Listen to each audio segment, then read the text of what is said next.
এটা যে এত মজা, এত মজা, এত মজার একটা রেসিপিটা রান্না করার পর আধা ঘন্টার মধ্যেই শেষ হয়ে গেছে। যাই হোক, আসসালামু আলাইকুম, শুভ দুপুর সবাইকে। সবাই কেমন আছেন? আমি আলহামদুলিল্লাহ খুবই ভালো আছি। তো এটা হচ্ছে পুঁই শাক। আমি একদম ফ্রেশ একটা পুঁই শাক বাজার থেকে কিনে আনছি। তো এটাকে আমি বাইছা নিছি, শুধু পাতাটাই নিব, ডাঁটাটা নিব না। শুধু পাতাটাই আমি রান্না করব। যে শাকের যে পাতা হয় সেটাই, ডাঁটাটা নিব না। তো আমি এটাকে খুব ভালো করে বেছে ধুয়ে রাখলাম। এই যে এভাবে ফ্রেশ করে বাইছা ধুয়ে রাখছি। তো আমি কি দিয়ে কি রান্না করব, বাকি রান্নাটাই চলে যায়। এটা হচ্ছে শীধল চাপা, ফাইসা চাপা, যে যাই বলেন না কেন, আমি দুই নামেই চিনি। তবে আমার শীধল চাপা বলতেই খুব ভালো লাগে। শীধল চাপা শুটকি বলে এটাকে। এটা দিয়ে আমি পুঁই শাক দিয়ে রান্না করব। তো এটাকে আমি ব্লেন্ড করব, খুব ভালো করে পরিষ্কার করে মাথা ফেলে দিয়ে ভালো করে ধুয়ে তারপরে এটাকে ব্লেন্ডার করে নিব। অনেক কাটা আছে এটার মধ্যে। এইভাবে রান্না করলে পুরা রেসিপিটাই কাটা হয়ে যাবে, খেতে ভালো লাগবে না। তো আমি এখন এটা ব্লেন্ডার করব, ব্লেন্ডে চলে যাই। এই যে আমি এরকম করে পানি দিয়ে ব্লেন্ডার করে নিছি, একদম সব ভ্যানিশ হয়ে গেছে, একদম কোনো প্রকার কাটা নাই। এখানে পেঁয়াজ নিয়েছি, রসুন। শুটকি রান্না করলে যেটা বেশি নিতে হয় সেটা হচ্ছে রসুন, আর ওখানে কাঁচামরিচ। যে পরিমাণে ঝাল খাবেন অতটুকু ঝাল দিবেন।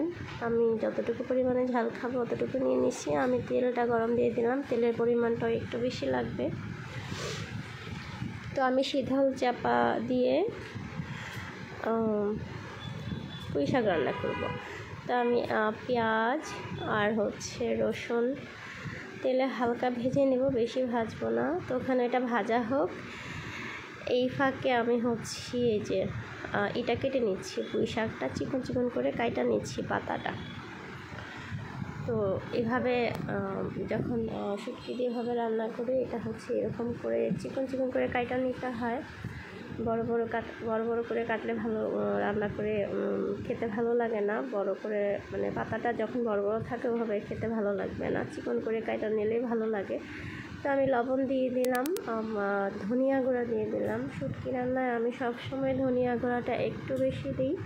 ধনিয়া গুঁড়া, রসুন, তেল, তারপর ঝাল একটু বেশি হলেই খেতে ভালো লাগে। এখানে আমি কোনো জিরা গুঁড়া ব্যবহার করব না। আর এটা মরিচের গুঁড়া, হোমমেড মরিচের গুঁড়া। আমাদের উই গ্রুপের member, super active member Faizunnesa আপুর কাছ থেকে নিয়েছি। আপু বাটার, পনির, তারপরে এই হোমমেড মশলা নিয়ে কাজ করে। আপুর প্রোডাক্টগুলো খুবই ভালো, আপনারাও ট্রাই করতে পারেন নিয়ে।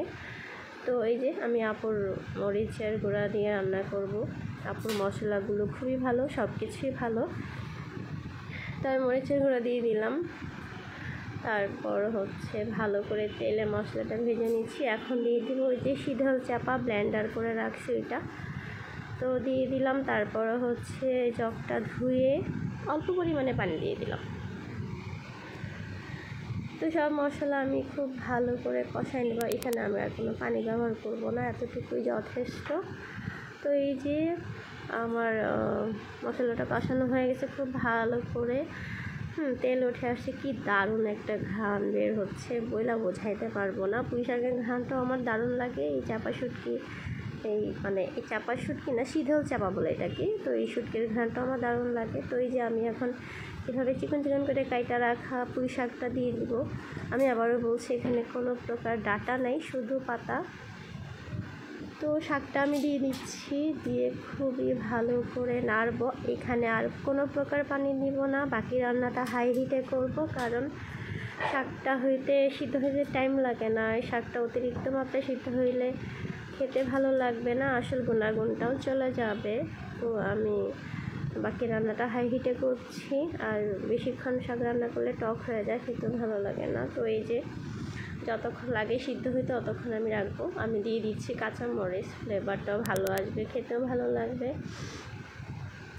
তো কাঁচামরিচ দিয়ে আমি আরও কিছুক্ষণ নাড়বো। এই যে আমার প্রায় হয়ে আসছে শুটকির রেসিপিটা। তো এটা পুঁই শাক দিয়ে শীধল চাপা শুটকি বলে এটাকে রান্না করা। অবশ্যই শুটকিটা ব্লেন্ড করে রান্না করতে হবে, কারণ শীতল চাপা শুটকির মধ্যে অনেক কাঁটা থাকে। তো এই যে এটা যে কি দারুণ লাগে খাইতে, এত মজা, বিশ্বাস করেন গরুর মাছ মাংস ওগুলো ফেল, মানে গরুর মাংস ফেল, এত মজা। তো এই যে এরকম করে রান্না করতে হবে, পুরো রান্নাটায় তেল উঠে যাবে, শাকটা একদম সিদ্ধ হয়ে যাবে, খেতে খুবই ভালো লাগে। তো আমার রান্নাটা কেমন লাগলো অবশ্যই আমাকে কমেন্টে জানাবেন। সবাই ভালো থাকেন, সুস্থ থাকেন। আসসালামু আলাইকুম।